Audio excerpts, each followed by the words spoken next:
going on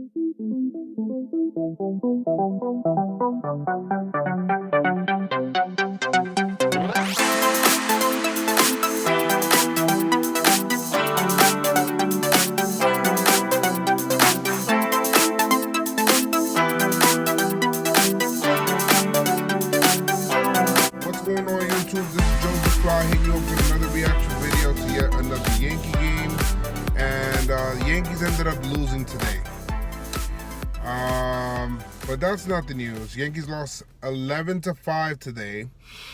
But you know what? If you just look at the box score, you're like, damn, the Yankees got their ass beat. You know what I mean? They probably, it's just what it is. The Yankees had a 5-1 lead in this game, and they ended up losing.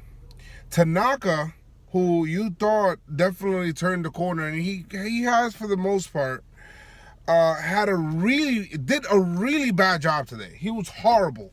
And then he says in the post game, "Oh, I feel like I lost the game for us." No shit, you did lose the freaking game. 7 runs? Are you kidding me?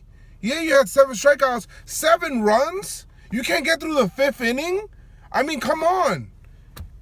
People talking about, oh, should we pitch this guy in the wild card game? What are you, crazy? Horrible performance by Masahiro Tanaka today against a sub-500 team. They can hit, of course. They can't pitch, and Yankees are still knocking this guy around, and Tanaka could not get any outs.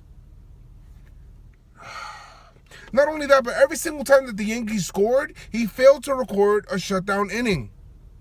That one time. Today was upsetting for a multitude of reasons. At that point in time, in that 5th inning, and I tell you, every day, because baseball is played every day, it compounded again. Yesterday, 8-1 freaking game. Joe Girardi uses Chad Green in mop-up duty because, I don't know. 8-1. And because of that, he's not available today. That 5th inning could have been Chad Green instead of Tommy Kahnle. And you know what? Maybe it would have been a different result. I don't know. But in this case, Yankees weren't able to stop the bleeding. Everything freaking spiraled out of control. Tanaka couldn't record an out in that inning.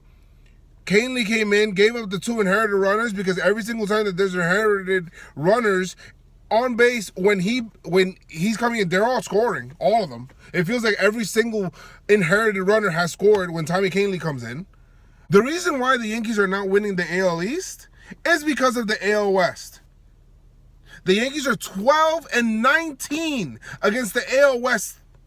They can't beat anybody not named Seattle. We're talking about the Angels, Oakland, Houston especially, the freaking Texas. It's like they can't beat anybody in that West Coast.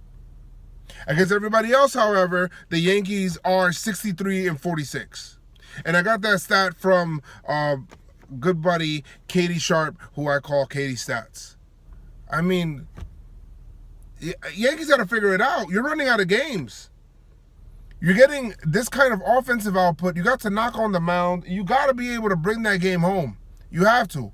And Tanaka does not do the job today. Yankees lose. The Red Sox win. We're 4.5 back. And every single day that you lose, they win. Of course, that decrease. Today, the magic number went down by 2. It was 20 games coming into today. It's 18 games now for the Red Sox. Any combination of Red Sox wins and Yankee losses decreases the magic number for them.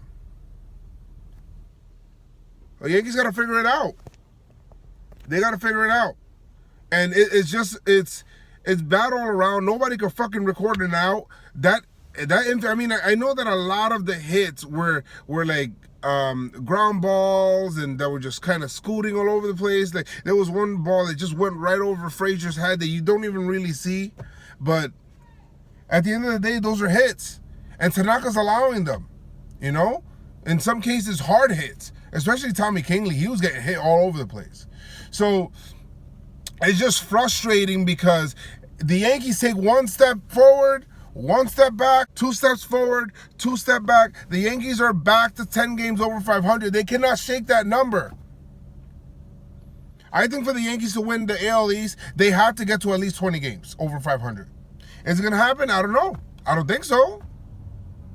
I don't know how it's going to happen because they keep going back. They can't even get to 15 games. The last time the Yankees were at 15 games over 500, they lost a whole bunch of games, ended up almost being, I think the lowest that they got to was like 4 games over 500. Then they ended up getting it back to 6. It's like, come on, you need some kind of consistency. And I think that the lineup and the hitting is being consistent now. But the Yankees don't get a freaking hit after the 4th inning. They don't. They let this piece of shit bullpen, which the Rangers phenomenally have actually blown more saves than the Yankees this year. And they can't even get one. They can't muster one damn hit. Meanwhile, the Twins also won. I don't know what's going on with the Angels right now. But the Twins also won. I don't know. You got to win your games. The good thing is that, I'll tell you what. The Yankees have been subpar on the road. They are. Especially against AL West opponents. But the home stretch, it is, while all of these teams are kind of vying for playoff spots that they are facing, the great thing is that out of the 20 last games of the season, the Yankees will play 17 of them in New York because the Rays game, which is starting on Monday, which I'm going to on Tuesday, has actually been moved to Citi Field. Yankees ended up, basically they're starting their homestand 3 games early.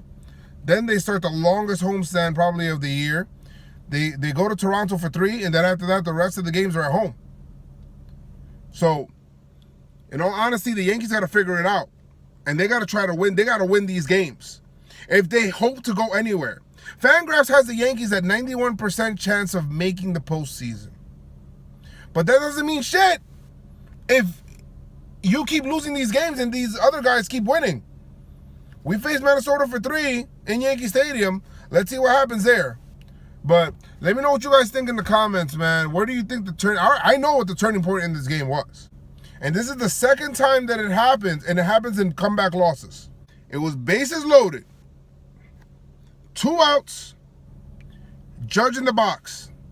And he takes a strike 3 down the middle looking. He does that a lot because I feel like he's up there guessing. I feel like he makes up his mind. The thing, Andrew said this also.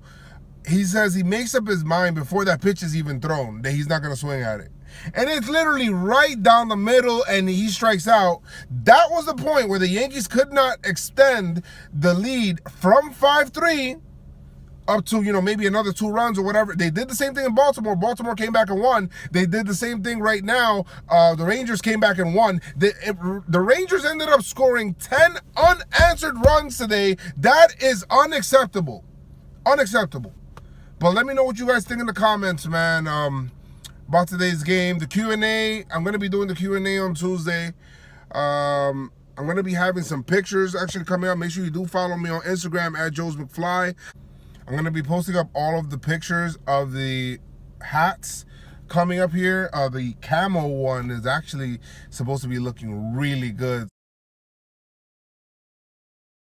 So let me know what you guys think in the in my Instagram, as far as that's concerned. But like I always say, man, make sure you do keep your pinstripes on and keep your pinstripes strong, because this team will frustrate you and drive you to drink just because you know their potential. You know that they can do so well.